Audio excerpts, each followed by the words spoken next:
Hey everybody, it's Grant, and today we have a special guest and a special treat for you. This is my cousin, Nick Fontenot, and he is a creator. He is an absolute businessman to the core, and I think you're going to really enjoy his story. Welcome to the channel, Mr. Nick. Thank you, man. Thank you. I'm excited. Yeah, and so today he's going to tell us his story. We're going to do an interview type questionnaire with Nick, and he's going to really give us some insight into how to become financially free at 30 years old.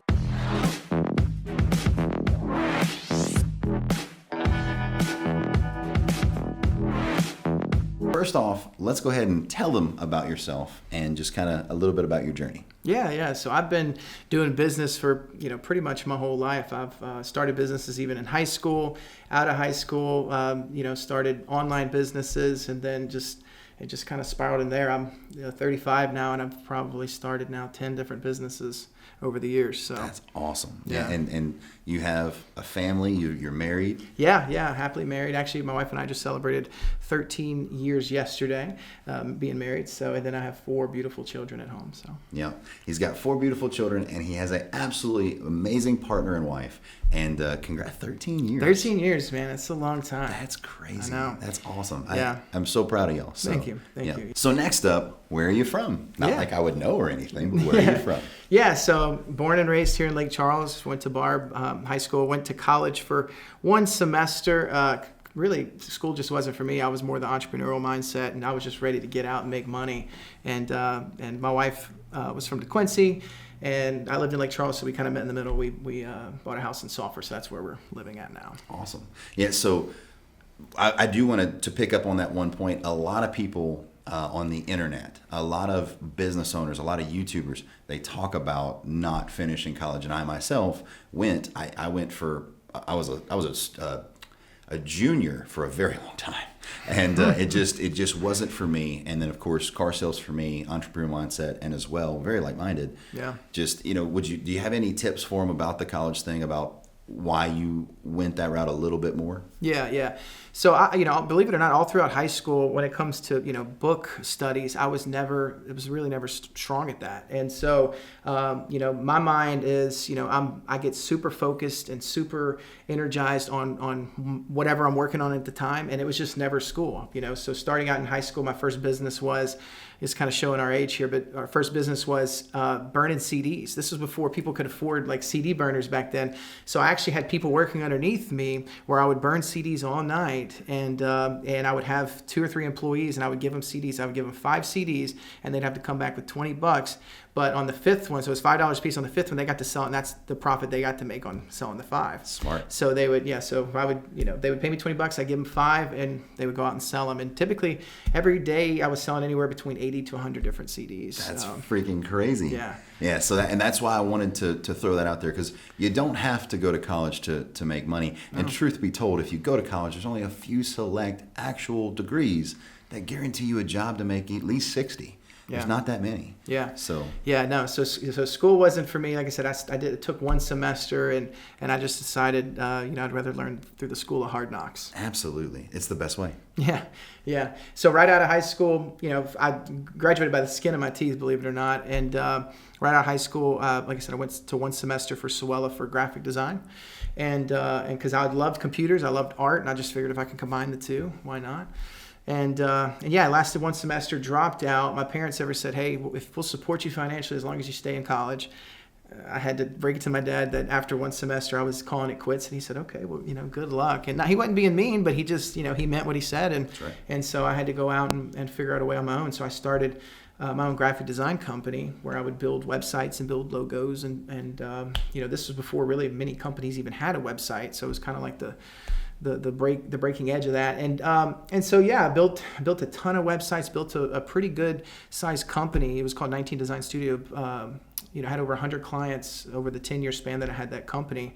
But more importantly, having my own company and running my own business really allowed me to really start making relationships. Because in business, relationships it means a lot, if not everything.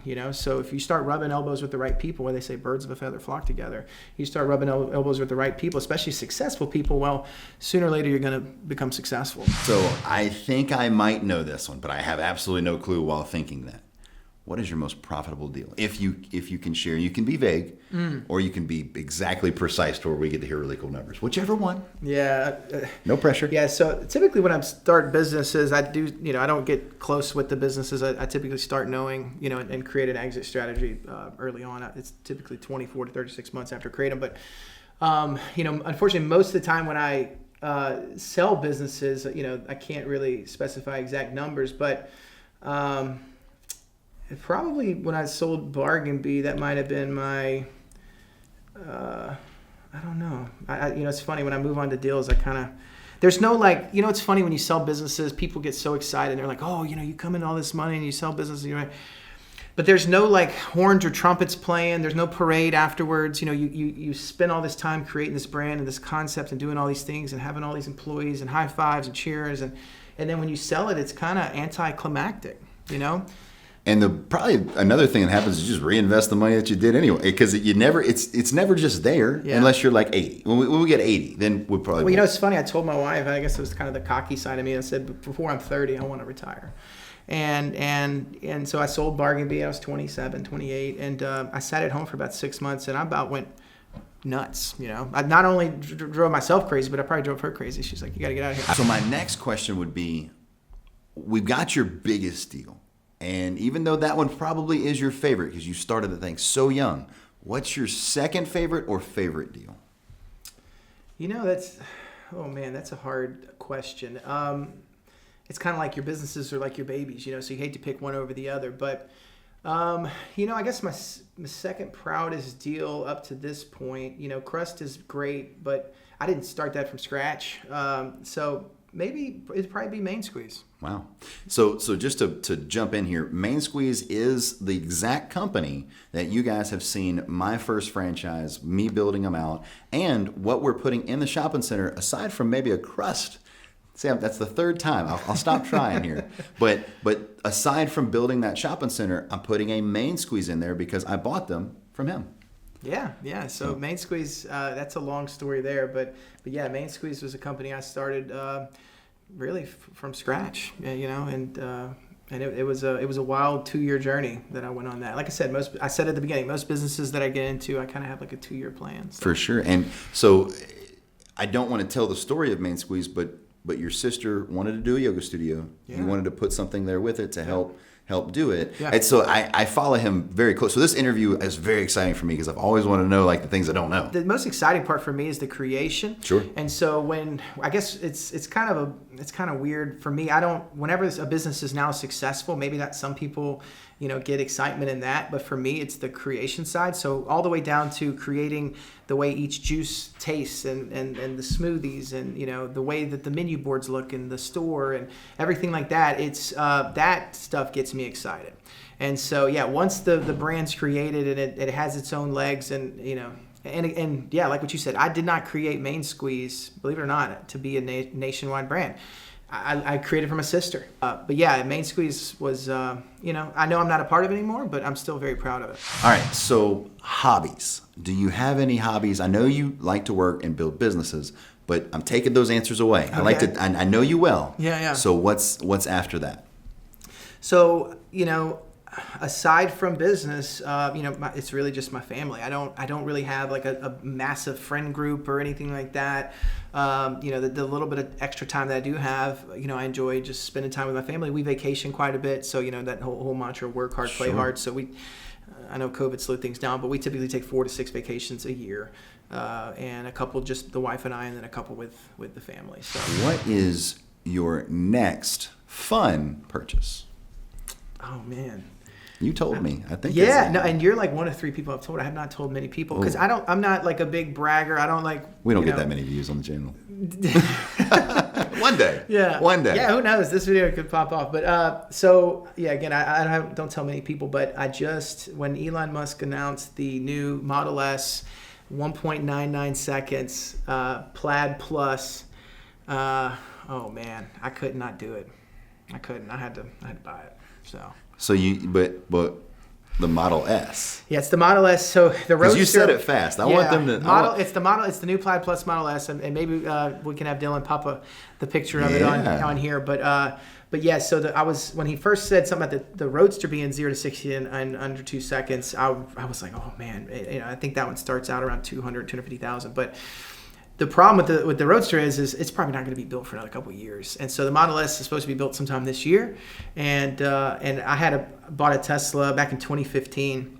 So the white one, yeah. Yeah. So I loved it. I loved it to death, and ended up trading in, getting a new Range Rover, thinking that shinier, better, new, whatever. And I've been missing my Tesla ever since. So, yeah, I got the new Plaid Plus Model S. So that's awesome. I'm excited, man. And then when it comes in, well, it drives itself, so I'll sit in the back seat. I'll have it come pick Grant up, and then the good news is, with the Roadster, you have to make choices. With the Model S, I got to make the cut. I mean, 5. Yeah. No, you're right. That's a good point. So my next question, and they're really going to need to hear this from you. Okay. Okay. What sets apart a successful investor like yourself from another investor who either fails, gives up, right? Because those are two different things, or never gets started. Ooh, yeah, that's a great question. So I guess my biggest advice on that realm would be, going to the gives up or the never starts part is, you just have to do it. Like, I've talked to so many people that have such great ideas, and they're just so scared to take that leap of faith and maybe take that and, maybe take that money that they've saved up for something else and put it into, I invest in myself, and then I invest in other people that I think that could be successful. And so, you just have to invest in yourself and just fight. And, there's some days where I've worked 18, 19, 20 hours a day to get done what I need to get done, but knowing that, that's what has to happen to make this business successful. One of my managers who used to work for one of my businesses told me that, running a successful business is almost like a water well pump, where you pump so hard at the beginning, you just pump, and finally the water starts to flow. And once the water starts flowing, all you got to do is you can just keep a pinky on at that point, and the water will keep flowing the same. So having a successful business is very similar to that. You work very hard in the beginning, and then once the business kind of catches its own legs and starts growing, then really it's just maintenance at that point. So I like it. Now that we have tips to success, what would be a tip you would get to a starting out or young new investor? Yeah. So I would say do your homework.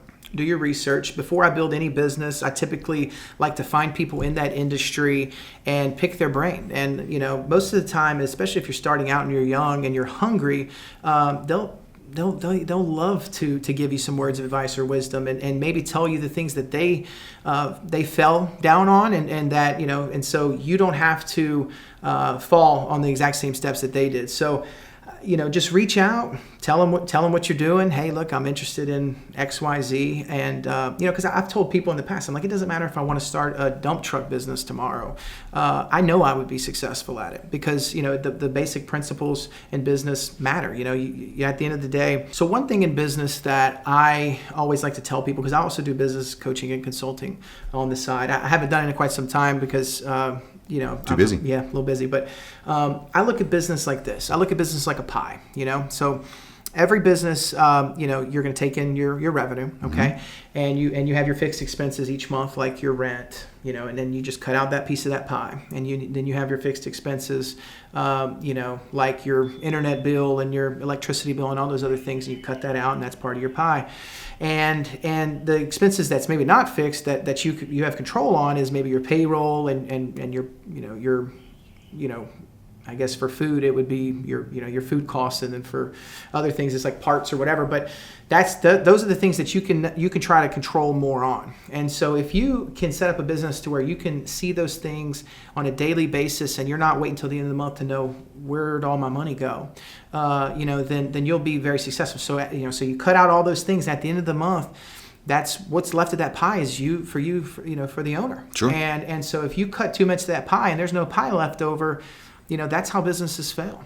And so, that's why I have my software development company, is that it allows me to run my businesses and put basically digitize everything and put everything digitally. Know where you need to be. Yeah, and I get a report every day, a manual report, automatic report that gets sent out from all my different businesses, and I can, from a bird's eye view, see exactly. I mean, it would blow your mind. I would probably show you some of this after the call, or after this meeting here. But I can see how many people stepped into each of my stores. You told me that new thing. Yeah, I can see.